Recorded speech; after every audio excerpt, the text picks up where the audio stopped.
Hello everyone, welcome back to Link to the Past. Man, this game is just so easy to record. But yeah, so now we're gonna do, we got that heart container, which was rare. And now we're gonna go find Sahasrara, and you can go to the village where the priest marked down where he was, but it's a waste of time because you won't meet him there. But I do know where to meet him, so I'm just gonna head off there. And since it's just gonna be exploring and fighting monsters, I have a little story to tell. So, when I was going back from school, with my dad, I was in Garden of Eden grocery shop, and, I saw there was this guy I noticed who looked like he was kind of talking to himself. And I thought, well, cause I couldn't see the other end of his face, side of his face, I thought, oh, he's talking on the Bluetooth, cause that's kind of common. And I thought, yeah, he was probably talking on the Bluetooth thing, so I kind of look at the guy a few times, and then he turns around and there's nothing on his other ear. There's no Bluetooth, and he doesn't have a cell phone held up to his ear. He has no headphones or anything. And it's weird, and like, he wasn't one of those weird guys you see out in the street who are like homeless and, talk to themselves or anything. He was like, he's buying stuff, and he was like, his clothes were fine, like he didn't look like a homeless guy. But like he looked like he was talking to himself, and he wasn't talking about what he was buying from what I could gather either.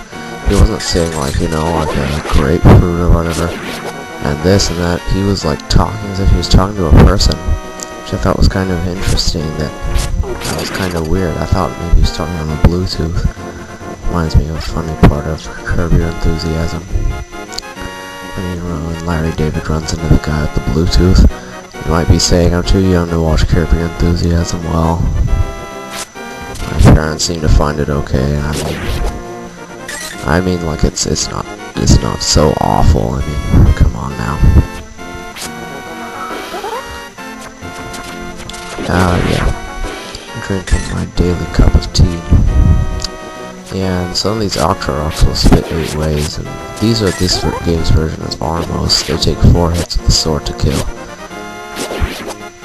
And yeah, I'm just messing around here, but I like to charge up my sword. I don't know why, it's just fun.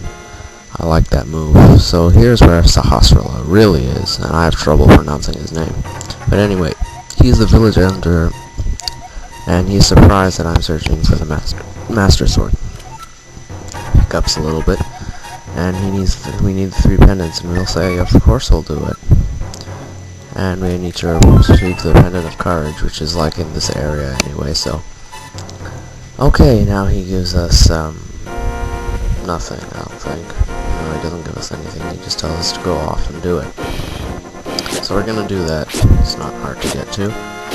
So yeah, that was an interesting story I thought I might tell. It's good to tell these stories while I'm doing these kind of mindless running around stuff. When important things happen, I'll explain them, but otherwise it's just I get to talk about stuff that's going on. It's fun to watch those Armos trying to run after you when you're way past them.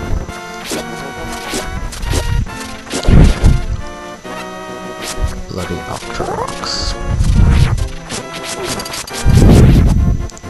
It's a staple Zelda enemy is the Octorok. Except in Twilight Princess, they didn't have a lot of the enemies that you usually see, I don't think. Anyway, this is the first dungeon in the East Palace, and those other doors don't lead to anything, so don't bother going through them, just go through here. And this is a really straightforward dungeon, there's really nothing to it. Same with the boss. This part might get you a little messed up sometimes, but overall it's alright. You can use those crevices to kind of hide. And eventually, as you can see, it'll spit out one of those huge ones. Anyway, I like the music in these light world dungeons. Yeah, there's another world which we'll be seeing later, which is a dark world, and that's one of the reasons this game is so acclaimed, is that it's so big and that there's 2 whole different worlds to explore. These Stalfos are good to kill with pots. I messed up there, but it doesn't matter. There is more than enough pots. In fact, there's 1 more than we need to kill all these guys. Or 2 more even. I see. am I talking about? 2 more. Jeez. Alright, open this for the compass. And it's not like Link's Awakening, which will give you that whole bloody message. We'll do Link's Awakening at some point, but that'll be in the distant future, I think, because I should do some Game Boy games. I'm doing so many Super Nintendo games, but I'll do some NES games, definitely. When I'm done with these 3 that I'm working on, I'll do some NES games and I guess Game Boy games, and all that will come with time. But anyway, we're actually getting close to the end of this video, which I did not realize, man. So anyway, we're just gonna go into this room, and then I think I'm gonna end the video here, so I'll see you all later.